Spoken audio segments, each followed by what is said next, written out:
Welcome. This is the Bird's Eye View, and we are back. And guess who's with us today? It's the lovely Mr. Krow. It's me. And, So- and the big head. I am the Camera's a War little Duck, close. and so I know it's been a little while since we've been together doing this, but so I kind of held on to this because I thought it would be interesting from my military standpoint and Crow's non-military standpoint, give different two points of view on this. However, it's kind of just bad altogether. So there's three different articles, and for me, they all tied together. So we'll just cover them all at the same time because to me, it's all the same topic, and it goes to what's happening in the world today. This headline is: "The woke takeover of the U.S. military endangers us all." And I know that woke. Title says it all. Yeah, I know that woke is like a Yeah. hard thing to maybe define or whatever, but like we all know, like we all get it, right? It's like the taking the politically correct thing too far and just trying to change society in a way that doesn't benefit anybody really. And it's like pushing narratives that don't need to be pushed. And so basically what this article is talking about is that so you have a Lieutenant Colonel Matthew was dismissed from his post after bashing critical race theory. That's one. You have Okay. the firing drawn attention to an administration's apparent intent to introduce wrong-headed and highly inflammatory Marxist ideology into military ranks. And the third point of this story is relentless drive to enforce conformity within the military with a preferred leftist narrative is troubling. Now, Yes. so like the whole point of when you go into the military in basic training, right? And this is where it starts to get from when I went in, it's like a cakewalk now. Like they have stress cards, the drill sergeants can't get right in their face and yell at them. Like it's like daycare now almost. Like it's not what it was. It's not the hard weed out that it was. The whole point Yeah. of basic training was to weed out those that can't hack it and are going to be a problem if like you go to combat. I thought it was kind of a way to weed out the weak. Yeah. The ones who, like you said, can't handle it. It's not only physically but mentally weak. Stress. Yeah. Oh yeah. There's a lot of stress to deal with, Because and Go the ahead. unpleasant situations you're going to be in too. I mean, it's a very physical, mentally demanding job. I don't know how else to say it. Yeah. And that's Not like, it's not for everybody. and that's the kind of thing is like, oh, you can't yell at me in basic. It's like, do you think Yeah, that doesn't. when you're in combat, the enemy gives the flying Yeah. anything that you feel bad? It's like, so what are they going to do? They're just going to start calling everybody he, she, and until everybody's upset that their pronouns aren't being used and quit fighting? Like, this is the kind of stuff. Time out. I'm a they. You can't hit me Hey, until you say Taliban, you they. can't call me he, I'm a they. Like this is Exactly. this is the thing that's really what they're kind of talking about undermining the military readiness. And what he says here is imposing anti-American radical ideology on our troops directly threatens our national security by spreading ideas that undermine confidence in the principles underpinning our Constitution, trust in our system of government, and traditional values that promote unity, cohesion, and equality among service members. Because that was the whole thing is when I was in, it was you're green. You're not white, black, Okay. Mexican, French, whatever. You're green. That's it. Right? It wasn't about race. It wasn't about this. It's about rank and doing what you're told. And it's all about rank. Yeah. And yeah, that makes sense.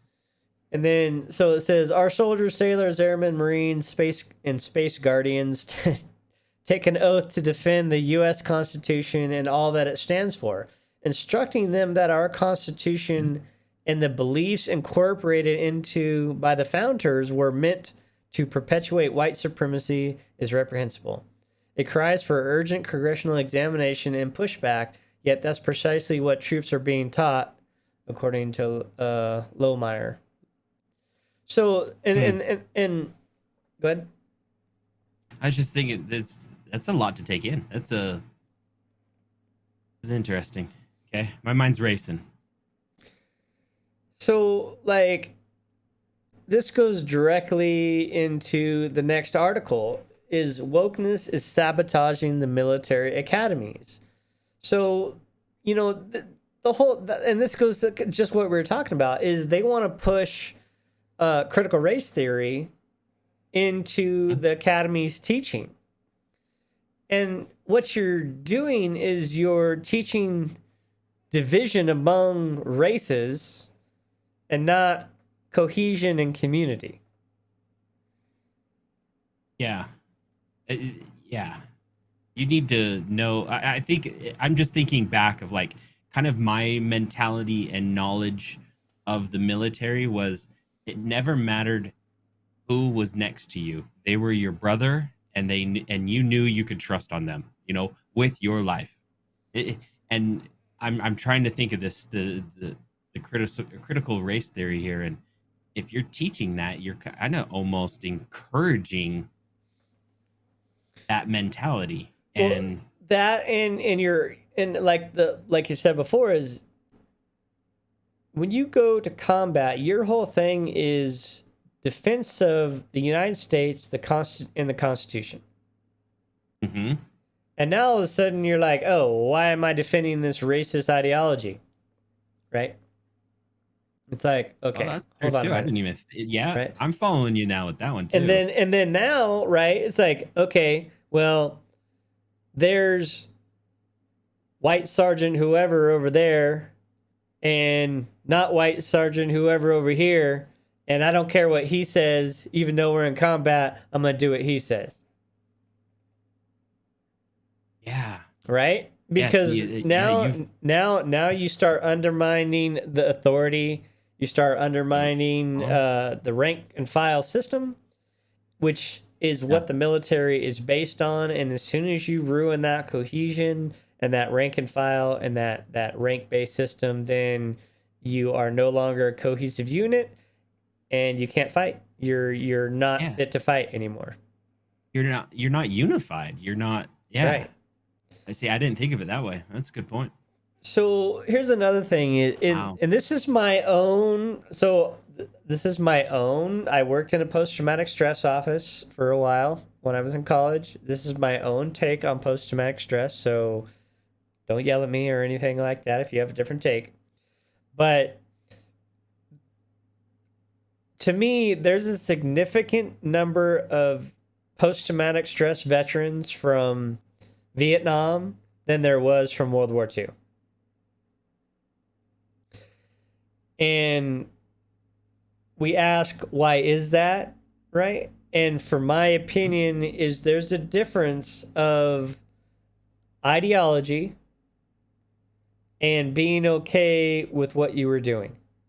Because if you look at World War II, most of those people were, let's go. It wasn't the anti-war movement that you saw in Vietnam. Mm-hmm. And a lot of the Vietnam people didn't want to go. They were forced to go over there and see and do things they were not prepared to see and do. Yeah. So, and then what happened was when they came home, because of the anti-war sentiment, which was the start of this whole woke BS, in my opinion, is Vietnam people weren't treated as heroes like World War II veterans were. Yeah, they were. Yeah. They were spit on and downcast, and you know, and they never got that chance to reincorporate in a happy way. Yeah. It was, I left in a stressful environment, and now I come back home, and it's a stressful environment. Everybody's mad at me for what I did, and now I can't get right with what I did. but I didn't even have a choice. Yeah, And to me, that's why there's a significant number of I can see that. post traumatic stress cases. Okay, so now you go to current times, and you have people over there fighting and doing combat operations, and then you have your own government pull you out when you didn't get a chance to finish the job, and then Mm, just quit and leave all of your military all weapons of and your equipment in equipment and country, everything. Yeah, and then you're like, oh well, all the people that were helping us, sorry, bye, we're out, and that was it. And you bring everybody home, and everybody's like, what the hell? There's no closure there. yeah. It's still kind of. I still feel like some of them that came back as the same as in your example of the Vietnams. People were like, "What the heck? You just leave?" You Right. know? It's like, but yeah, Now, I had to. It's not my choice. now, don't get me wrong. I'm not saying this is the only reason vets get post traumatic stress. I mean, No. if you get blown up or you get killed or you see your friends die in front of you, that's a post traumatic stress trigger, and you can Yeah. get it just from that, right? I'm not saying that, but it doesn't help when you can't come home and feel cared for and feel like you're out of Supported. that situation, right? You come Yeah. home and you have people telling you that, oh, you're a white male, so you're part of the white supremacy movement. You're like, what? No, I'm in the military. Oh yeah, that we were talking about. It's like, whoa, hold on, right? Yeah. They're not on the same page. Yeah, that's also the other thing is they're not on the same page. Like Right. as I would say, civilians are kind of messed up. And so now what do you think you're going to get when you send a bunch of, in my opinion, mentally ill folks Hmm. over to combat? Like, oh, you can't yell at me, right? You hurt my Hmm. feelings. Oh, you have to use my pronouns, right? They're sensitive is the only way I could say it. It's like, yeah, Or sensitive folk. I've been a woman or a man for 35 years, and now I want to be the other one. Yeah. and and those people are not going to be able to cope with combat, period. No. That is going to be 100% post-traumatic stress breakdown people right there. Oh yeah. and They're and going to be a risk is yeah, how I would say it. They're a risk. and how those people pass their background checks and psych evaluations to get a security clearance, that's beyond me, Mhm. because I don't understand that. And here's Yeah. exactly what I'm talking about. We have John Hopkins' doctor told her trans army officer wife to stop being a coward and to work through her ethical issues to hand over medical information on senior military officers to Russia. So, Major Jamie Lee Henry, the Army's first trans officer, Wu, Yeah. and her wife were indicted for attempting to pass medical records to senior military officers. Okay, now here's the thing: the indictment was for passing secrets, Yes. right? Okay. Okay. This is definition fit of the Espionage Act. Hmm. Why aren't they prosecuting under Espionage Act? Maybe because it's the first Army trans Oh, officer? Because if this was Joe Schmo, this would be espionage. Just line by line espionage. It is, by definition, espionage. I don't know. I don't understand what they're wow. doing. I think they're like kind of trying to sweep this under the rug as fast as they can. But let's be honest. This person should have never had a security clearance from the get go. Who validated this person to have a security clearance? And then who vetted his wife or her wife or whatever the hell that she was okay because she's the one talking him in. And here's how mentally weak this person is Yeah, I was just gonna go there. I was just gonna be like, why can you go be influenced by your spouse? You're an army officer and your wife calls you a coward, so you're like, oh my god, I can't take it, let me just give Russia the secrets. What? Well, okay, and here's another question: are they allowed to talk with their spouse in that kind of like I know in my job I have somewhat a security relevance, right? I'm not able to talk to certain elements and certain things with certain people. So they may not be able to talk about, hey, Lieutenant Commander John Doe came in and he had a heart valve replaced today, right? That may not be able to be talked about, but hey, I part of my job is dealing with high-ranking members' medical records. That's not necessarily.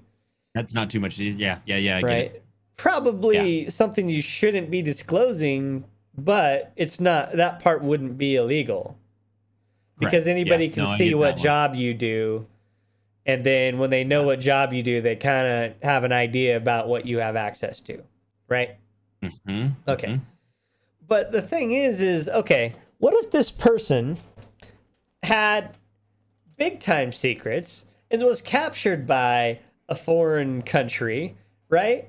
And all they have to do is, you coward, tell us everything we need to know. Oh my God, okay, here's the Don't yell at me. Here's the nuclear launch codes, I'm sorry. Like, here's who you need to talk to. Here's the next person in line. Yeah, exactly. No, it makes sense. They're sensitive. So this goes back, I did a report in college about women in combat and why they, in my opinion, shouldn't be in combat. And part of that is the fact that guys act and guys are just different around other guys. Just correct.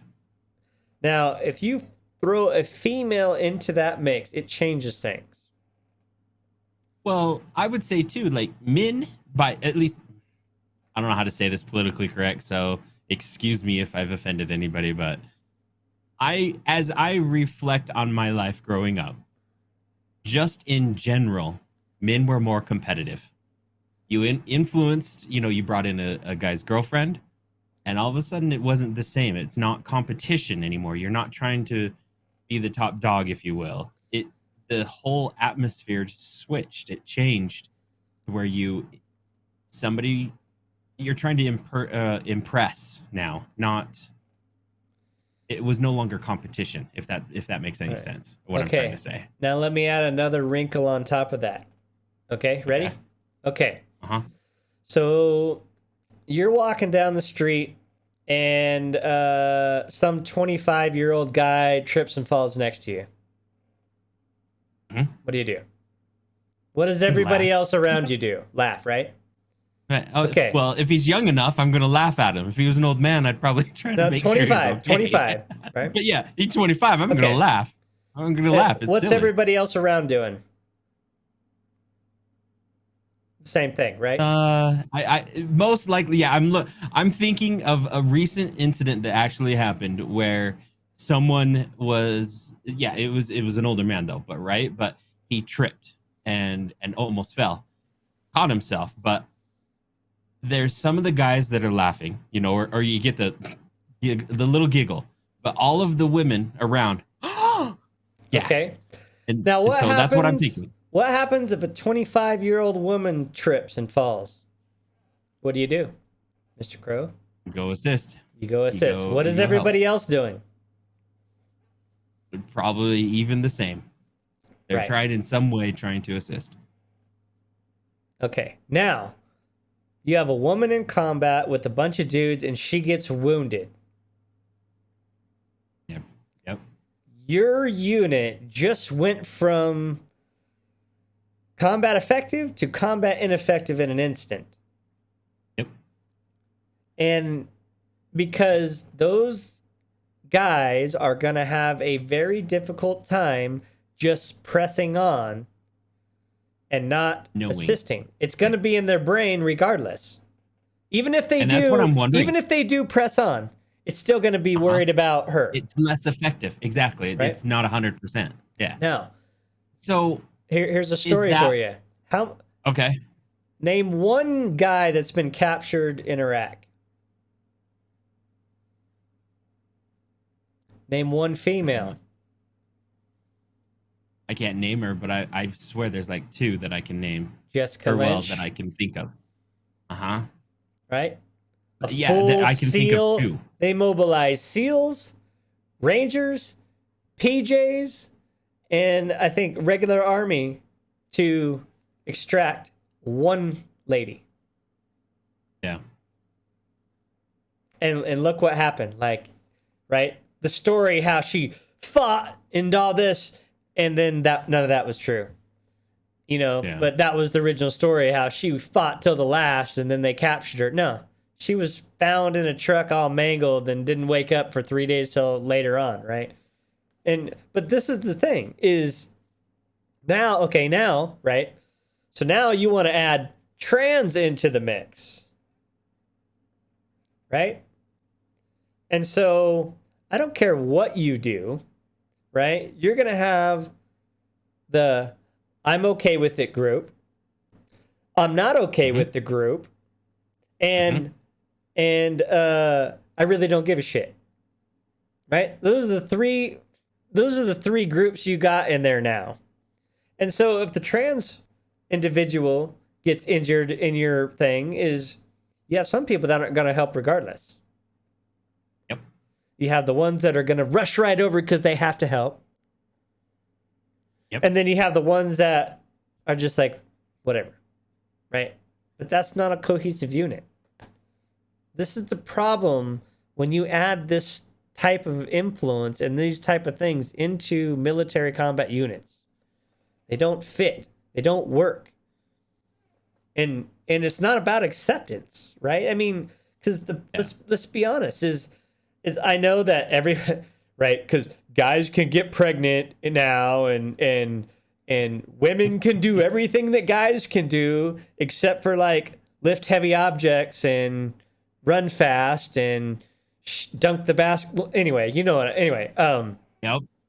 So now you have a female that's transitioned over to male. She can't carry my fat ass off the battlefield. No. Right? But this is the problem. This is the problem when you mock science and say that, oh, it's the new science, right? But it's biological science. When you dig up a body in archaeology, you measure the pelvic bone and that kind of stuff, and oh, that's a man or that's a woman. Or you look at DNA and it has an X chromosome or a Y chromosome, right? There's like, it's either or.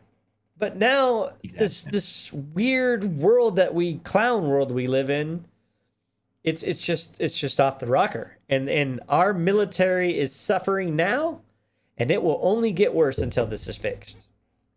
So and you may not have the answer to this, Duck, but this is just something that's coming to my mind now too. Is the rest of the world dealing with this as well? Yeah. Like is France, is their army having to deal with this? What about Germany? What is this a thing that the world is trying to deal with, or is this just America? It's like mostly I said, just America. I think maybe there might be some UK stuff in there, but not on the same level, right? And part of that is the United States military is one of the largest militaries in the world.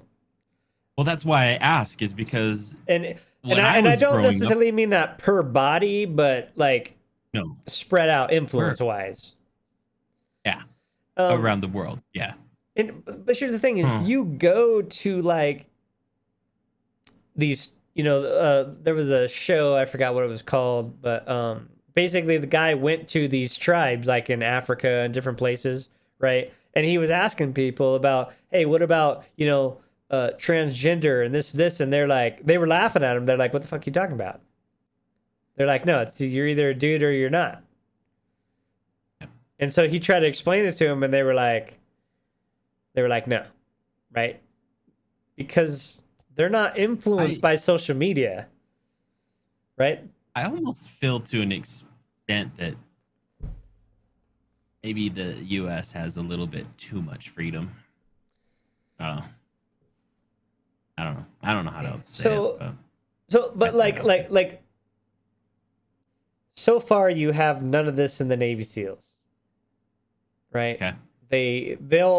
But they're dumbing down and making the Mm, the training less and less and less because they want to try to get, we got our first female, yay.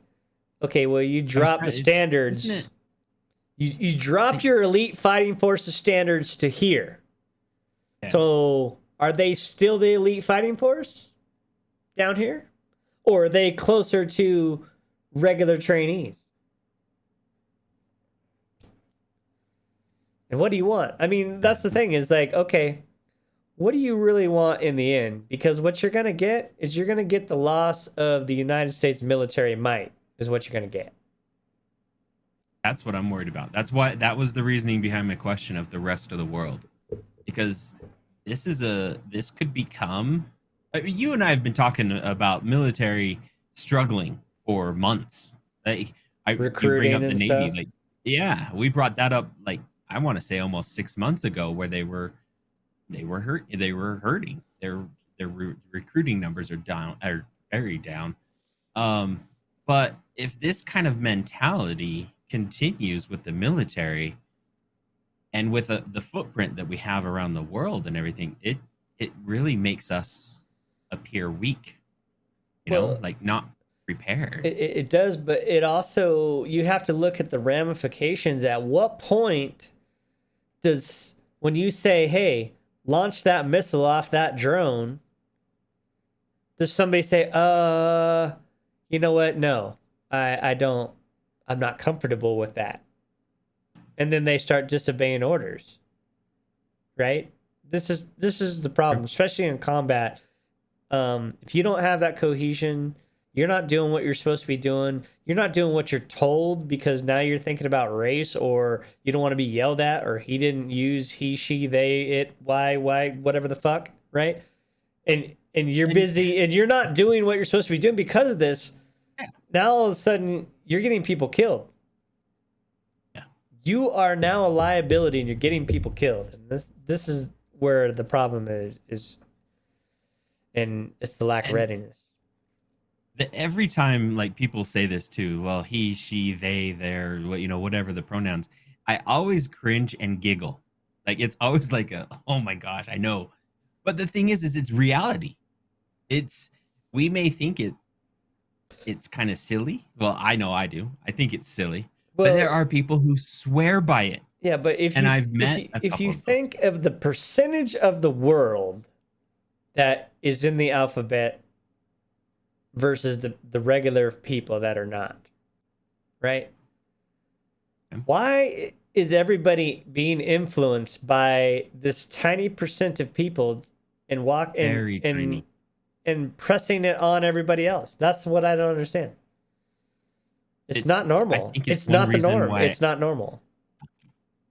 I really, really struggle with it. Like And I blow it off a lot in our streams. I blow it off a lot to being old and memory habit, but it's just you can you can try to tell me and dictate what I need to call you, but in the end, there's no reason why the government, like especially here, I just in the yeah, government, I see it but everywhere. and You that's kind should of the not thing tell is, me how I should call it. you can live your life and do whatever the hell you want to do. That's the great thing about living Yeah. in America. But the Yep. moment you press your issues on everybody else and try to change reality or science Mhm. or whatever to fit your own narrative for everybody Yeah. else, I can't hang with that.